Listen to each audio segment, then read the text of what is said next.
আপনার প্রবাস জীবনও শেষ হবে, টাকা পয়সা সবই শেষ হবে, তারপরে আপনি দেশে যাইতে পারবেন না।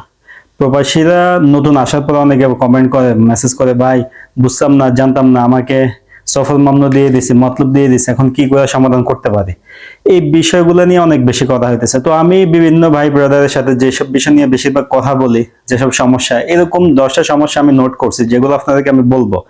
যে বিষয়গুলো এড়াই চলবেন, না হলে আপনি কখনোই দেশে যাইতে পারবেন না, আপনার নামে ট্রাভেল ব্যান হয়ে যাবে। আপনি শুধু বাংলাদেশ না, আপনি সৌদি আরবের বাইরে কখনো যেতে পারবেন না। এমনকি আপনি অনেক বড় অসুস্থ হয়ে গেছেন, রোগী হয়ে গেছেন, তারপরে আপনি যেতে পারবেন না।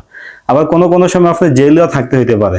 তো এই ভিডিওটা সম্পূর্ণ সতর্কীকরণ একটা ভিডিও প্রবাসীদের জন্য, বিশেষ করে সৌদি প্রবাসীদের জন্য। যারা ভিডিওটা দেখবেন অনুগ্রহ করে শেয়ার করবেন। আপনি দেশে থেকে দেখেন আর যেখান থেকে দেখেন, আপনার আত্মীয় স্বজন বা কেউ সৌদি আরবে অবশ্যই থাকে, ভিডিওটা দেখলে একটু হলেও তারা সাবধান হতে পারবে, সিস্টেম বুঝবে কিভাবে তারা কাজ করতে হবে।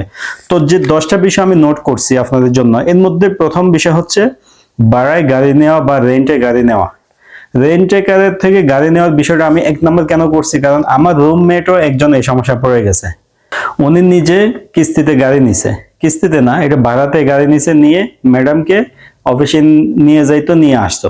কিন্তু 2 মাস পরে এমন বিপদে পড়ছে, সাদা সিরিয়াল জরিমানা দিতে হয়েছে। তো যারা ভাড়ায় রেন্টে গাড়ি নেন, ভাড়ায় গাড়ি নেন, তারা অবশ্যই মাথায় রাখবেন, আপনি এই গাড়িটা যেভাবে ভাড়ায় নিবেন, 1 দিনের জন্য হতে পারে, 2 দিনের জন্য, সেম ওইভাবে আপনি ফেরত দিতে হবে। যদি একটু দাগ ওঠে, কোনো মাইর খায়, এটার জন্য কিন্তু আপনাকে জরিমানা দিতে হবে। তবে বর্তমান সময়ে এক্সট্রা ইন্স্যুরেন্স সিস্টেমও আছে, ইন্স্যুরেন্স করে নিলে বাড়তি 50 রিয়াল 60 রিয়াল দিলে আপনি গাড়ি অ্যাক্সিডেন্ট হলে কোনো সমস্যা না, ওইরকম শর্ত আছে। তবে অবশ্যই ভাড়ায় গাড়ি নিতে আপনারা খুবই সতর্ক, খুবই সাবধান। কারণ কি, আপনি যদি একটু মাইর খাওয়ান, টাকা পরিশোধ না করেন, শুধু 1 দিনের বিল দিয়ে দেন, এরপরে আপনার নামে তারা মতলব দিয়ে দিবে।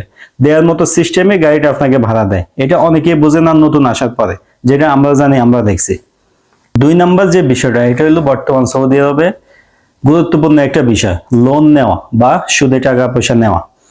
অনেকেই নিতেছে, আমার আশেপাশে পরিচিত অনেকেই নিছে।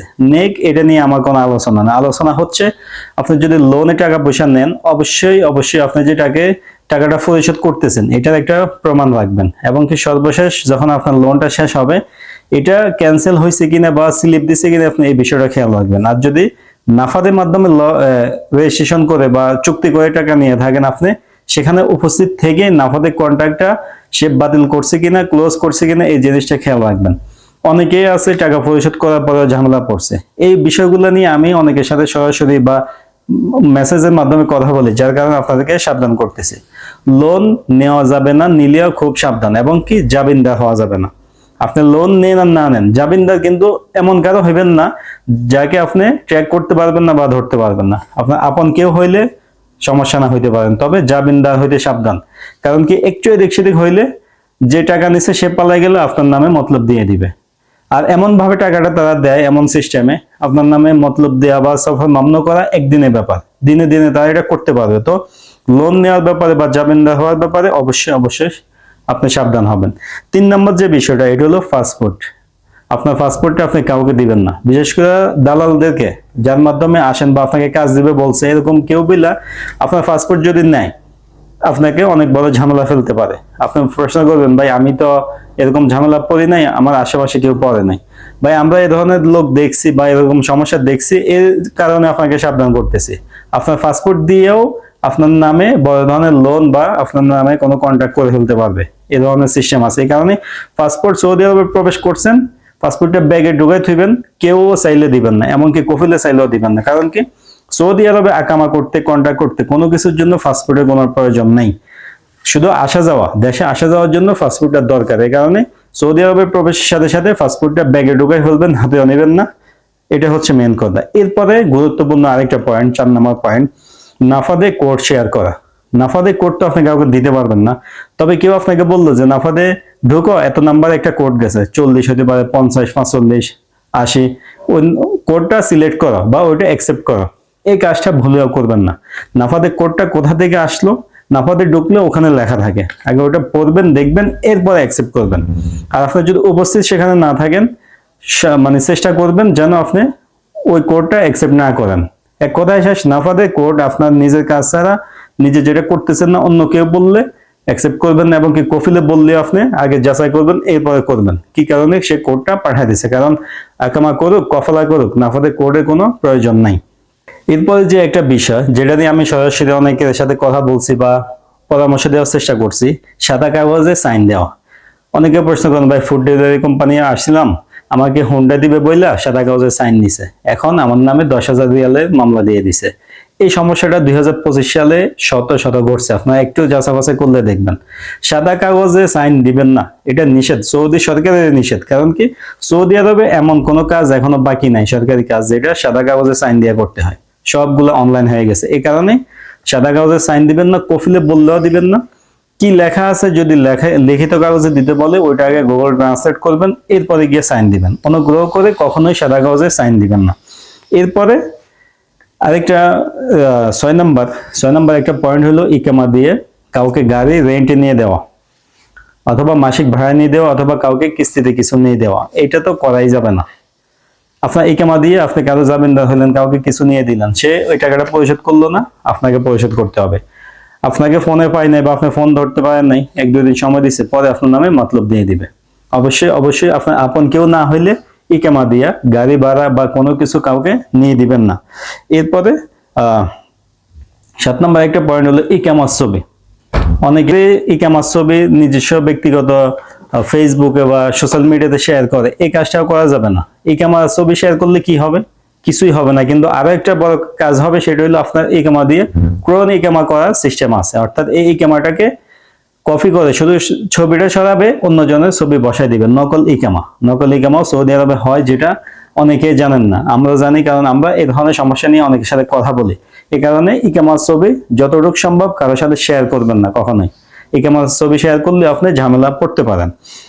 8 নম্বরে একটা পয়েন্ট হলো কিস্তিতে কিছু নিজে নেওয়া অথবা কাউকে নিয়ে দেওয়া। কিস্তিতে নেন, আমি নিজেও অসংখ্য জিনিস কিস্তিতে নিছি, নুন থেকে, বিভিন্ন কোম্পানি থেকে। আপনিও নেন, কোনো সমস্যা নাই। তবে কিস্তিতে কিছু নিলে সময় মতো কিস্তি পরিশোধ করবেন, না হলে কিন্তু আপনি ঝামেলা পড়তে পারেন। ঝামেলা বলতে কি, আপনি সরাসরি মাতলুবের আন্ডারে পড়ে যাবেন, আপনাকে মাতলুব দিয়ে দিবে। অথবা আপনি কাউকে কিছু নিয়ে দিচ্ছেন, সে পরিশোধ করে নাই, এটা আপনাকে করতে হবে, না হলে আপনি মাতলুব হয়ে যাবেন। কিস্তিতে কোনো কিছু নিতে গেলে এটা দোকান থেকে হোক, এক্সট্রা থেকে হোক, নুন থেকে হোক, খুব সাবধান, সময় মতো কিস্তি পরিশোধ করবেন। আরো একটা পয়েন্ট, 9 নম্বর যে পয়েন্টটা, ওয়াইফাই রাউটার সবাই ব্যবহার করে, রুমে আছে। আপনি বলতে পারেন, ভাই সবাই মিলে নিছি, এখন বাকিরা টাকা দিতেছে না, ব্যবহার করবে না, এখন আমি এটা কি করব? কেউ ব্যবহার না করলেও আপনার নামে, যেহেতু আপনি রাউটার দ্বারা নিছেন, আপনাকে এটা বিল পরিশোধ করতে হবে, না হলে টাকা পয়সা দিয়ে অফিস থেকে বন্ধ করতে হবে। যদি টাকা পয়সা দিলেন না, বন্ধ করলেন না সঠিক সময়, আপনাকে কয়েকবার ট্র্যাক করবে, মেসেজ দিবে, কল দিবে। কোনো কারণে আপনি ধরতে পারলেন না, 3 দিনের মাথায় আপনার সফল মামলা করে দিবে। আর ওয়াইফাই নিয়ে কি পরিমাণে সফল মামলাও বাংলাদেশিরা খাইছে, এটা আপনারা জানেনই। আমার মনে হয় প্রত্যেকটা 10টা রুমের 2টাতে এই ধরনের সমস্যা আছে, যেটা আমরা দেখি। এই কারণে ওয়াইফাই রাউটার নিতে গেলেও সাবধান, আপনি চালাইতে পারবেন কিনা, ওই লোকগুলো কতদিন থাকবে একসাথে, অথবা বন্ধ করলে একসাথে বন্ধ করতে পারবেন কিনা, ওই পরিমাণ টাকা থাকবে কিনা, 1000-1200 রিয়াল, এই বিষয়গুলো মাথা রাখবেন। সর্বশেষ একটা কথা হচ্ছে মারামারি। 10 নম্বর যে পয়েন্টটা, মারামারি করবেন না। মারামারির কারণে যদি আপনাকে ধরে নিয়ে থানা নিয়ে ফিঙ্গার নিয়ে ছেড়েও দেয়, 1 বছর 2 বছর পরে গিয়েও এটার ফৌজদারি মামলা আপনার উপর এসে যেতে পারে, যেটার প্রমাণ আমাদের কাছে আছে। কারণ আমরা মানুষের সাথে কথা বলি, সমস্যা নিয়ে আমাদের কাছে আসে বা মেসেজ করে। মারামারি কোনোভাবে করা যাবে না। যদি আপনাকে কেউ মারে, এটার প্রমাণ থাকে, আপনি সরাসরি থানায় যেতে পারেন। অথবা আপনাকে মারছে, এরপরে আপনি মারছেন, এরকম প্রমাণ থাকলেও কোনো সমস্যা নেই। তবে যতটুকু সম্ভব হয় মারামারি থেকে বিরত থাকবেন। সৌদি আরবে মারামারি দণ্ডনীয় অপরাধ, ফৌজদারি অপরাধের মধ্যে ফেলছে। আমি নিজে থানায় গেছি, আমি দেখছি সৌদি পোলাপাইনে বেশি। অনেকে বলে যে মারামারি করার কারণে তারা নাকি জেলে আসলাম। তো আজনবীদের কথা তো বাদে, 10টা পয়েন্ট বলছি, যে পয়েন্টগুলো আমরা বেশিরভাগ সময় করি। আর আমি নিজে এগুলো নিয়ে অনেকের সাথে কথা হয়, আমাকে মেসেজ করে, যার করে আপনাদেরকে সাবধান করলাম। এই 10টা বিষয় সবসময় এড়াই চলবেন, এবং কি করলেও আপনি এই বিষয়গুলো আগে থেকে সমাধান কি ওই জিনিসটা ভাববেন। আশা করতেছি আপনি কোনো ধরনের ঝামেলা করবেন না। ভিডিওটা অবশ্যই শেয়ার করে রাখবেন। সৌদি প্রবাসী যারা, তাদের জন্য অবশ্যই খুবই গুরুত্বপূর্ণ একটা ভিডিও ভালো লাগলে লাইক দিয়ে দিবেন। এই ধরনের ভিডিও আরো পাওয়ার জন্য চ্যানেলে সাবস্ক্রাইব করে রাখবেন। দেখা হবে নতুন ভিডিওতে। আজকে এ পর্যন্ত, আল্লাহ হাফেজ।